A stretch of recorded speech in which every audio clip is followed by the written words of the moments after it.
곧 대선입니다. 선거 전까진 다음 대통령 출사표를 던진 후보들의 모든 것들이 파헤쳐지는 시간이죠. 그간의 업적뿐만 아니라 재산, 병역, 전과 납세까지 다 공개됩니다. 그래서 오늘은 대선 후보들이 사는 아파트 한번 볼 텐데요.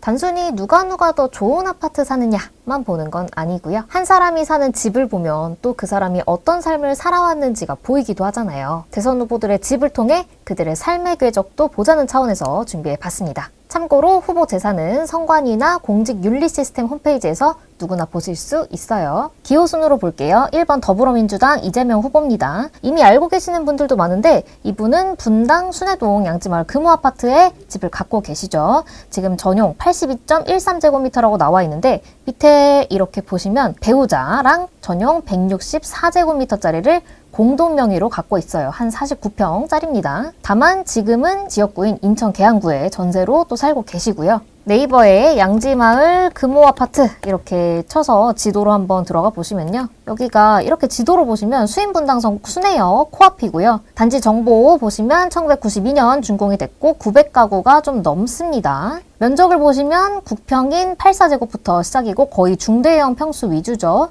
이 후보 평형인 164짜리는 방이 5개짜리예요. 가격도 한번 보시면요. 가격이 상당히 좋습니다. 최근에 많이 올랐죠. 이 평형 18층 매물이 2024년 12월에 27억 5천만 원에 팔려서 최고가를 썼고요. 올해 4월에는 9층짜리가 25억 2천만 원에 거래가 됐습니다. 근데 언론에서 공개된 바로는 이 후보가 갖고 있는 집이 20층보다 더 높은 층이에요. 그래서 아마 매물로 나오면 27억 5천보다 좀 더 비싸게 나오지 않을까 이런 생각이 들고요. 사실 이제 이 이재명 후보가 갖고 있는 금호 아파트가 아이러니하게 윤석열 정부의 덕을 또 봤죠. 지난해 이제 정부가 수도권 1기 신도시 5곳에서 재건축을 추진할 선도지구를 또 선정했잖아요. 근데 이때 분당에서는 이재명 후보가 갖고 있는 이 양지마을 금호아파트가 선정이 됩니다. 그래서 그 발표 이후에 가격이 쭉 뛴 거고요. 근데 이재명 후보가 사실 이 집을 굉장히 오랫동안 또 갖고 계셨어요. 그래서 보면은 1998년 매수를 해서 27년째 갖고 있는데 당시에는 한 3억 6천만 원대에 샀다고 합니다. 투자로만 보면 이제 IMF 이후에 저점 매수를 해서 성투를 하신 거죠. 하지만 이재명 후보의 삶의 터전이 또 성남시죠. 이제 이 후보가 어렸을 때 집안 사정이 좀 안 좋아서 성남시에서 반지하 단칸방에 살았다고 해요.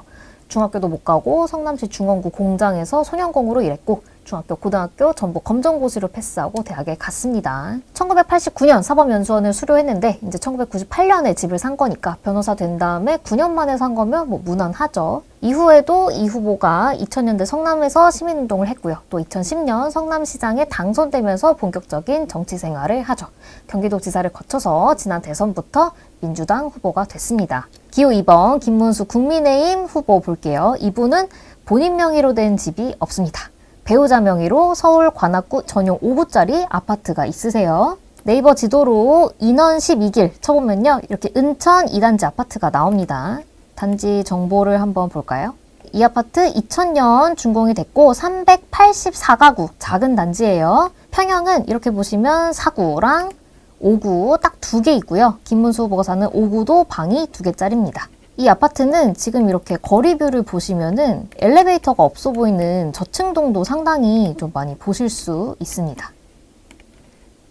지도로 보시면 이 아파트가 산 앞이라서 경사가 좀 있는데요. 이 산을 넘어가면 서울대의 캠퍼스가 굉장히 광활하게 바로 있습니다. 그래서 공기는 좀 좋을 것 같긴 한데 아쉬운 점이 여기랑은 좀 거리가 있어요. 아파트부터 2호선 낙성대역까지 한 15분 정도는 걸으셔야 되고요. 그리고 보시면 아파트 주위에 빌라가 아직 많고요. 또 이제 개발 호재가 아직은 딱히 보이지는 않는 것 같아요. 이 아파트 가격 보시면 지난 3월 6억 4,500만 원에 거래가 됐습니다.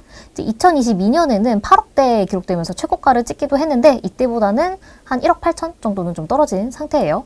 그래도 뭐 호갱노노 리뷰 보면은 뭐 서울에서 시작하기 좋은 단지 이런 평들이 좀 있더라고요. 대선 후보 치고는 좀 소박하다 싶기도 한데 지금은 보수당이지만 1세대 노동운동가 출신이라는 이분의 면모가 좀 드러난 것 같기도 하죠. 김 후보가 사실 1980년대 우리나라 노동운동을 이끈 인물로 또 평가를 받잖아요. 이분이 서울대 경영학과 70학번인데 입학한 다음에 학생운동, 노동운동을 합니다. 그래서 재적이 됐다가 1993년에 문민정부가 들어서면서 다시 복학을 해서 1994년 입학한 지 무려 24년 만에 서울대 졸업을 했습니다. 이 정도면 뭐 관악구가 제2의 고향이라고 할 수 있겠죠? 이후에 민주자유당에 입당하면서 우파로 전향을 하고 또 뭐 경기도지사, 고용노동부 장관까지 했는데도 계속 관악에서 사시는 건 좀 신기하긴 해요. 네, 마지막으로 이준석 개혁신당 후보입니다.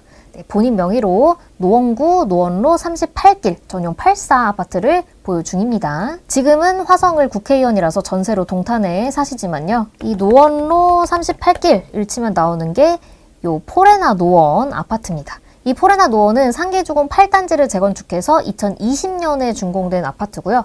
상계주공 18개 단지 중에 유일하게 재건축에 성공한 아파트입니다. 지도로 이렇게 보시면 7호선 마들역과 가깝고 7호선 4호선 환승역인 노원역도 걸어서 갈 수 있어 보여요. 1단지, 2단지 총 합쳐서 1062가구고요. 이준석 후보가 보유한 전용 84제곱미터짜리는 33평, 34평 이렇게 두 타입으로 나뉘는데 둘 다 최근에 뭐 한 10억 후반, 11억대 이렇게 거래가 좀 되고 있습니다. 이분은 스스로를 노원의 아들이라고 불렀었는데 유년기를 노원 상계동에서 보냈다고 해요. 이분이 1985년생인데 언론 인터뷰를 보면 뭐 상계동 빌라 반지하, 또 상계한신 3차 아파트에 어렸을 때 살았다고 해요. 저희 집코노미에서 예전에 동탄 오디세이라는 다큐멘터리를 만들면서 이 후보 인터뷰를 했었는데 이 후보가 당시 상계동을 서울 도심으로 출근하는 화이트 칼라 직장인들이 모여 살던 균질한 동네 이렇게 회고를 하기도 했습니다. 아무튼 이후 부친의 해외 발령으로 외국에 나갔다가 들어오면서 목동으로 옮겨가고요. 과학고 거쳐서 하버드에 가십니다. 그래서 이 후보가 정계 진출을 하면서 국회의원 선거에 나갈 때 노원병에 계속 도전을 하지만 무려 3번이나 낙선을 합니다. 이 정도면 뭐 이루지 못한 짝사랑 수준인데요. 그래서 2024년 총선에서는 동탄이 있는 화성을에 출마해서 당선이 됐고 이번 대선 후보로 나왔죠.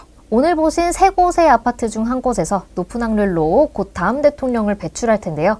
어느 곳이 그 타이틀을 갖게 될까요? 6월 3일 투표도 하시고 함께 확인하시죠. 그럼 다음 시간에 만나요.